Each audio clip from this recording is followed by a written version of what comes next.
시원찬양대의 귀한 찬양 또 많은 은혜가 되신 줄로 믿습니다. 우리 교회는 새로운 분들이 많이 계셔서 서먹하다는 이야기를 듣습니다.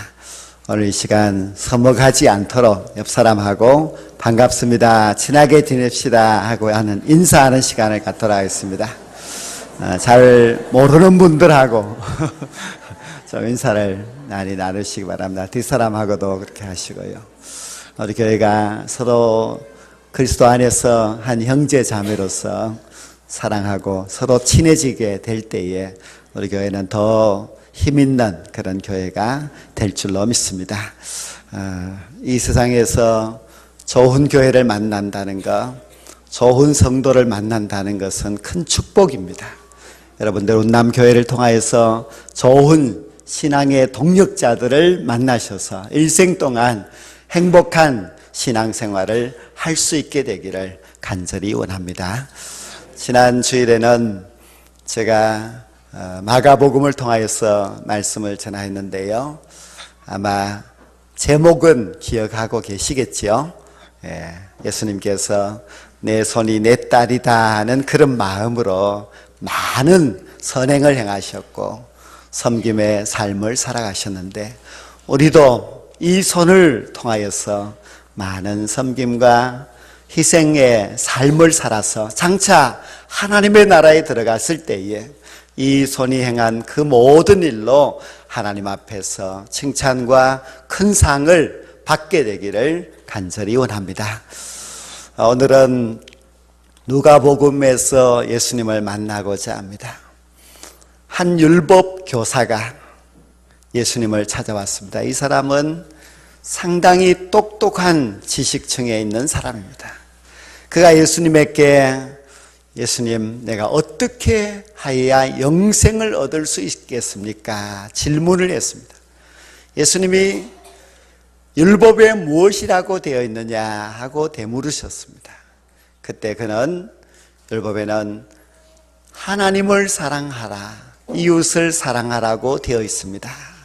예수님이 맞다, 너는 그렇게 행하라, 그래야만 영생을 얻을 수 있다고 가르쳐 주셨습니다. 그런데 이 율법 교사가 예수님에게 다시 질문을 합니다. 주님, 내 이웃이 누구입니까? 이웃이 누구냐고 묻는 질문이 좀 이상합니다. 그가 정말 이웃을 몰라서 이웃이 누구냐고 질문을 하는 것이겠습니까?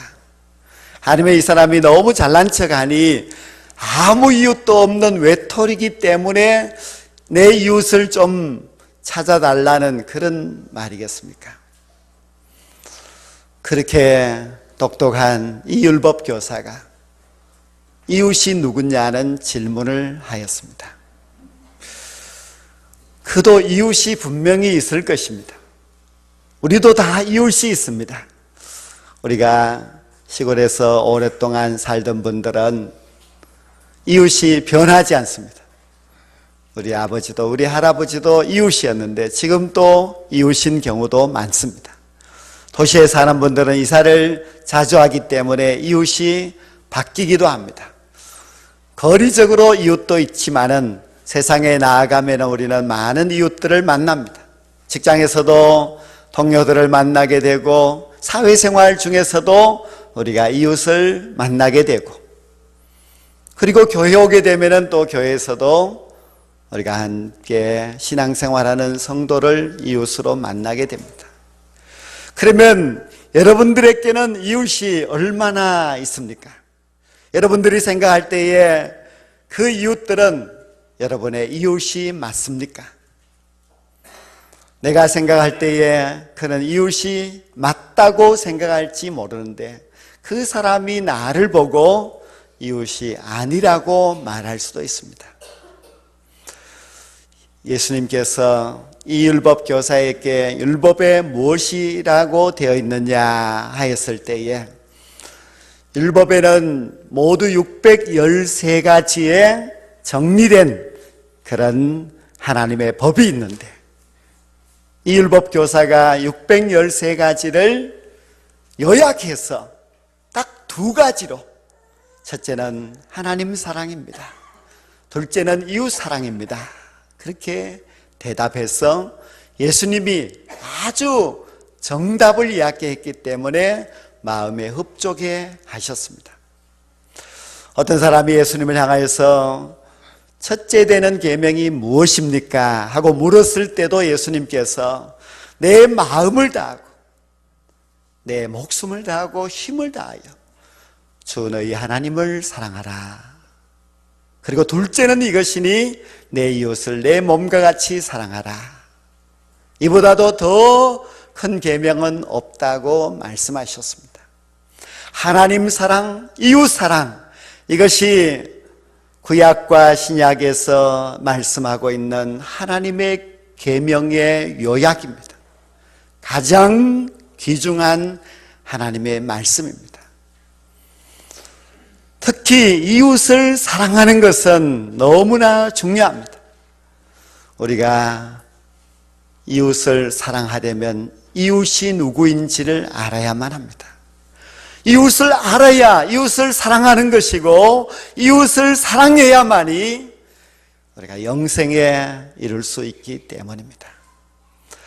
이 율법교사가 내 이웃이 누구입니까? 하고 질문하였을 때에 예수님께서 한 유대인이 산중을 지나가다 강도를 만나서 죽게 되었을 때에 제사장이 그냥 지나가 버렸고 레위인도 모른 채 지나가 버렸다. 그런데 유대인들이 그렇게 싫어하는 사마리아 사람이 이 강도 만난 사람을 도와주고 그를 살려주었다. 우리가 그것을 선한 사마리아인의 비유라 그렇게 말하는데요. 예수님께서 이웃이 누구냐고 묻는 그에게 선한 사마리아인의 비유를 들려주십니다. 그러면서 주님이 다시 질문합니다. 이 강도 만난 사람의 이웃이 누구이겠느냐? 이게 아주 중요한데요. 강도 만난 사람이 생각하는 이웃이 누구이겠느냐 하는 질문입니다. 우리는 이 질문의 정답을 알고 있습니다. 강도 만난 사람의 이웃은 선한 사마리아인입니다. 이 사마리아인이 그 사람을 불쌍히 여기고 자비를 베풀었습니다. 강도 만난 사람이 정신을 차리고 나서 이렇게 말했겠지요. 당신이 진정한 나의 이웃입니다. 저는 제사장이 내 이웃이라 레위인이 내 이웃이라고 생각했는데 그들은 내 이웃이 아닙니다. 당신만이 나의 이웃입니다. 그렇게 고백했을 것입니다. 중요한 것은 이웃은 내가 결정하지 않고 이웃이 결정을 합니다. 내가 아무리 당신은 내 이웃입니다 말을 해도 그 사람이 나는 당신 같은 사람하고 이웃이 되기 싫소 그렇게 한다면 우리는 그를 이웃이라 말할 수가 없습니다. 강도 만났던 그 사람이 당신이 진짜 이웃입니다 하고 말했던 그 사마리아인은 이웃이 되기에 충분한 사람이었습니다. 이웃은 내가 결정하지 않고 우리의 이웃이 나를 보고 당신이 내 이웃입니다 말해 주어야만 합니다.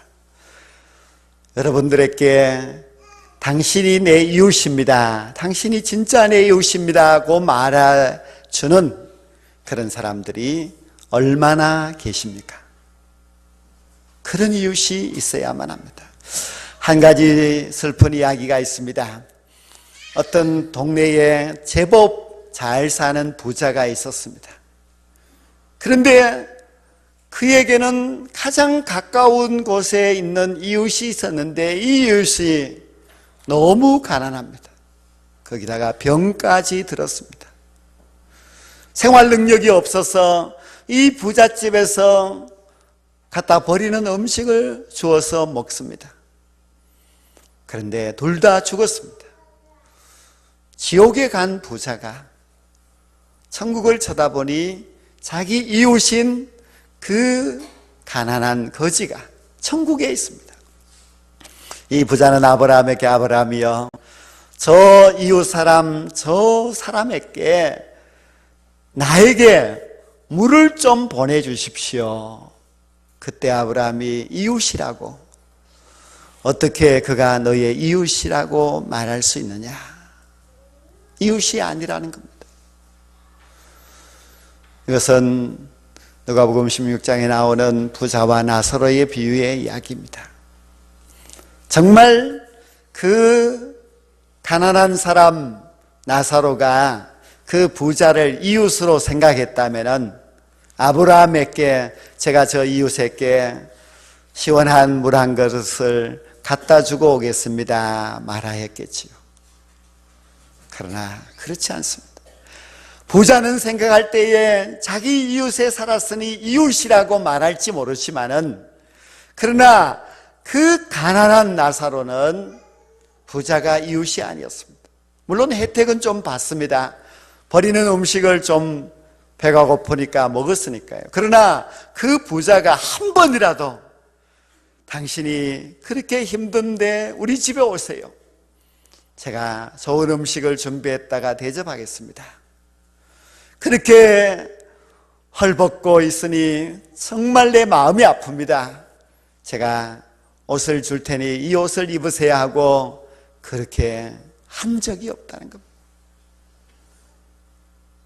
그렇게 가난하게 배고프게 병들어 살고 있는데도 그를 돌보지 않았으니 어떻게 이웃이라고 말할 수가 있겠습니까? 우리는 이웃을 사랑해야 주의 구원에 동참할 수가 있습니다. 천국은 이웃을 사랑하는 사람이 들어가는 곳입니다.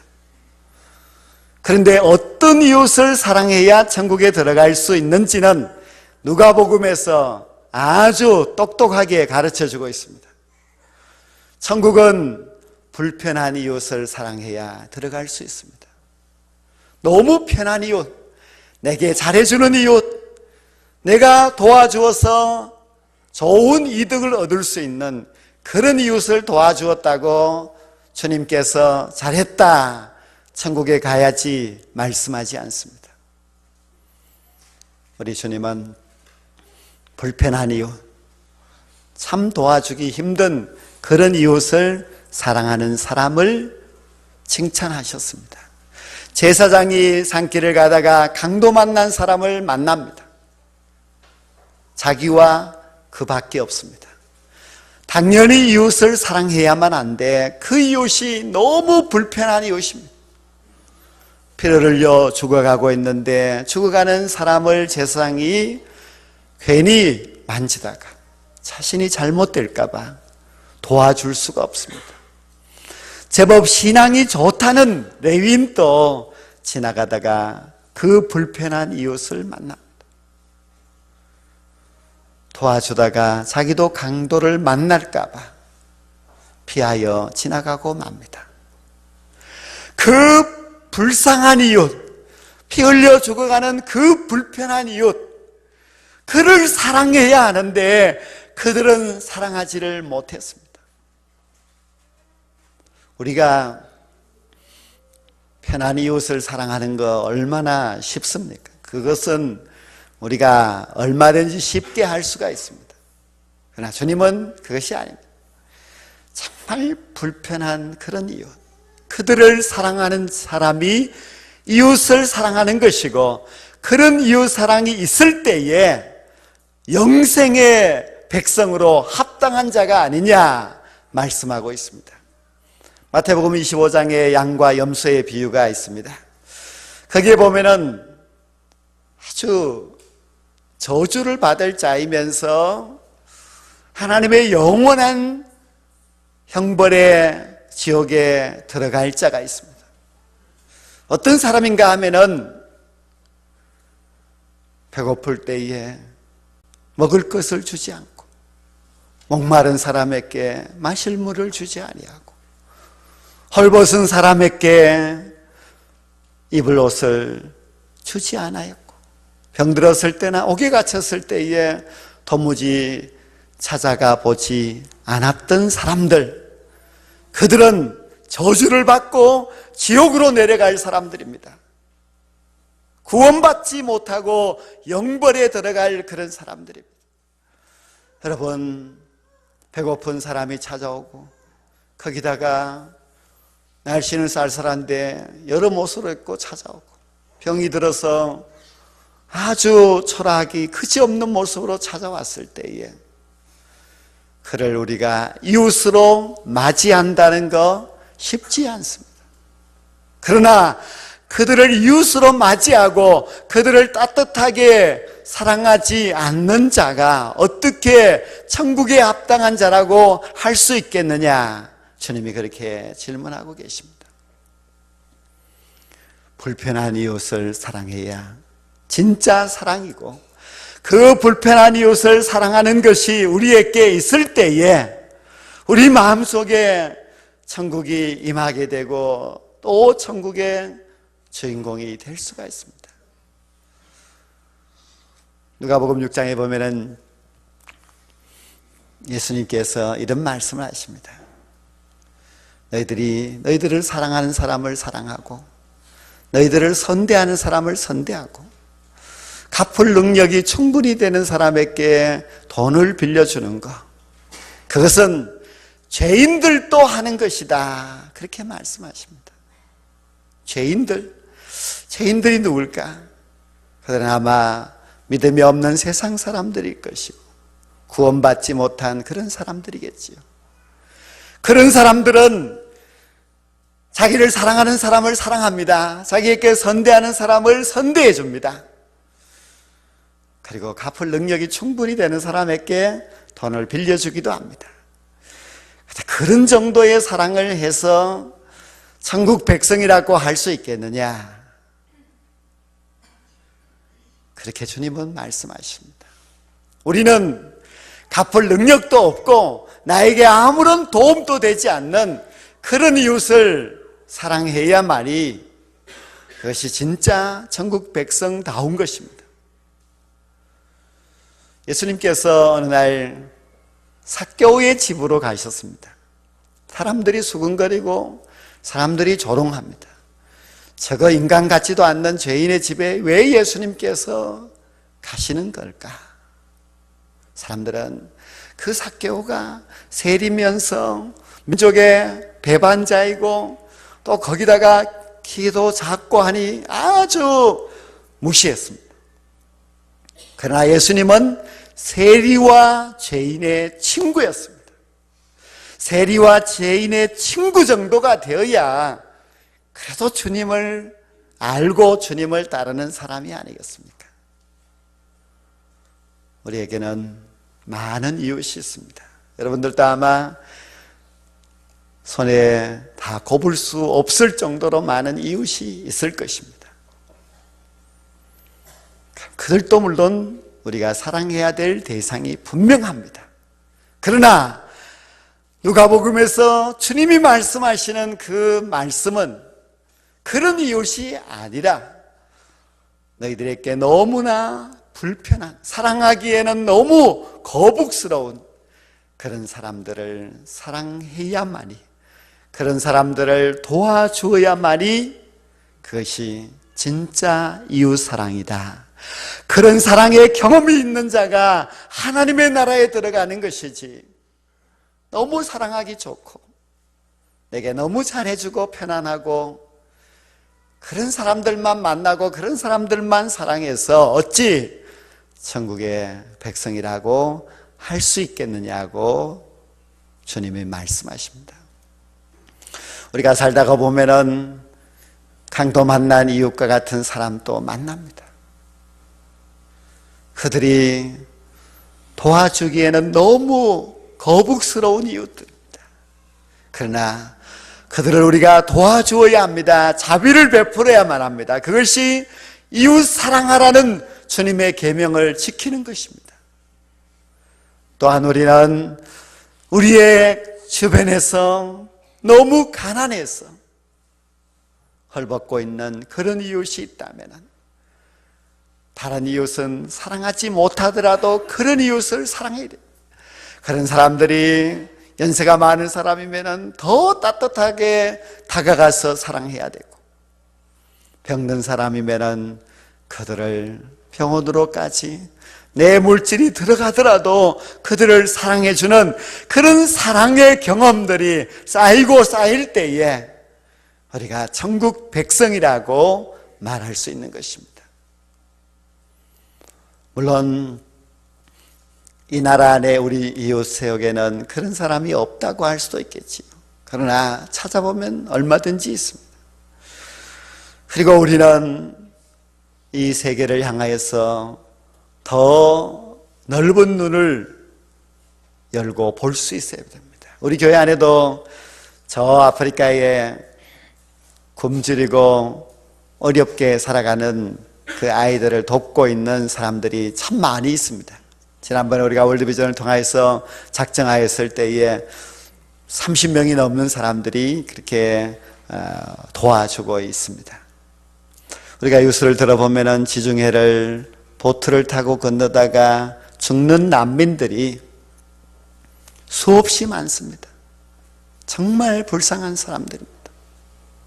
이 지구상에 그 불쌍하게 죽어가고 있는 수많은 사람들이 있음에도 불구하고 우리가 그들을 향한 사랑의 손길이 없고 우리가 그들을 불쌍히 여기는 그런 마음조차 우리 속에 없다면은 주님이 말씀하신 그 중요한 계명, 내 이웃을 내 몸과 같이 사랑하라는 그 계명을 어찌 우리가 지켰다고 말하면서 주님 앞에 갈 수가 있겠습니까? 우리는 선교주의를 맞이하여서 더 우리의 마음을 넓혀서 불쌍한 수많은 영혼들을 생각하면서 그 영혼들을 따뜻한 사랑의 마음으로 사랑함으로 말미암아 영생을 어떻게 하면 얻겠습니까? 하고 질문하였던 그 율법 교사에게 말씀하신 주님의 그 뜻을 우리가 마음속에 새길 수 있습니다. 그리고 그 마음에 이웃에 대한 사랑이 싹트게 되었다면 이제 이 한 주간 또 여러분의 남은 생에도 더 불쌍하고 더 세상에서 버림받고 천대받는 그런 영혼들을 사랑하셔서 천국에 들어갔을 때에 주님 앞에 잘했다 칭찬받는 주님의 귀한 일꾼들이 다 될 수 있기를 간절히 축원합니다. 기도드리겠습니다.